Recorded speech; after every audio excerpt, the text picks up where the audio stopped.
was spoiled for Catholic worship. I didn't call it Catholic worship at that time, but I was spoiled for the liturgy that I encountered in the Anglican Church. And so I became an Episcopalian priest and became active and successful as a priest. Eventually pastored a fairly prominent parish in the diocese. But some things began to happen in our lives that began to open me up not only to Catholic forms of worship, but also to Catholic truth. And the first of those was the issue of abortion. Now, as a Catholic, as a Baptist growing up, we were more or less against abortion, not too much. I mean, the Roe v. Wade decision didn't occur until I was in my late teens. So it wasn't a huge issue for me. But I knew from the moment it dawned on me that the laws of our country allow someone to take the life of a child in the womb of its mother. I just knew that was wrong. There was something fundamentally warped about the kind of thinking that could write off a human being in that state. And I found in the Episcopal Church not a whole lot of people who were real sympathetic with my feelings on that.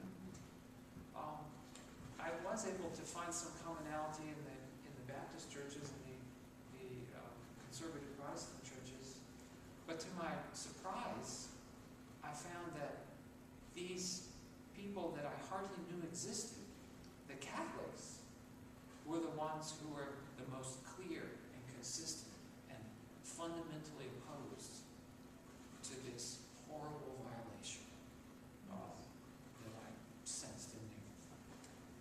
And so I first had the encounter, or the experience, of encountering in the Catholic faith a truth that somehow didn't seem to fit with my perception of what these Catholics taught and believed. The next thing that happened, or another thing like that along the way, had to do with contraception. Now, I know that many Catholics don't agree with the teaching of the Church with regard to contraception, and many married Catholics don't practice contraception. We don't have real strong, firm data on this, but if you ask Catholics and married Catholics whether they believe that it's sinful to use contraception,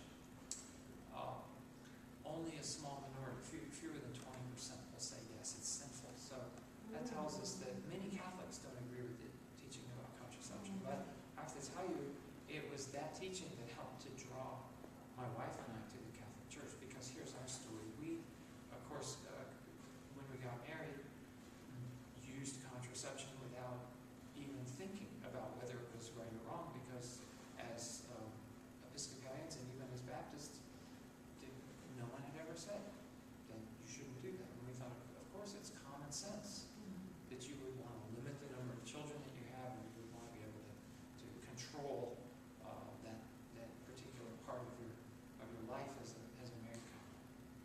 Until we wanted to have children after a couple of years, and so discontinued the contraception, and then found we were unable to have children.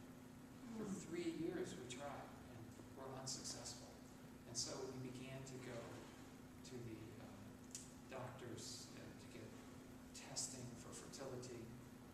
They gave us a whole range of tests. There was not a thing medically wrong with either one of us. All the parts were working. All the swimmers were swimming. All the things were happening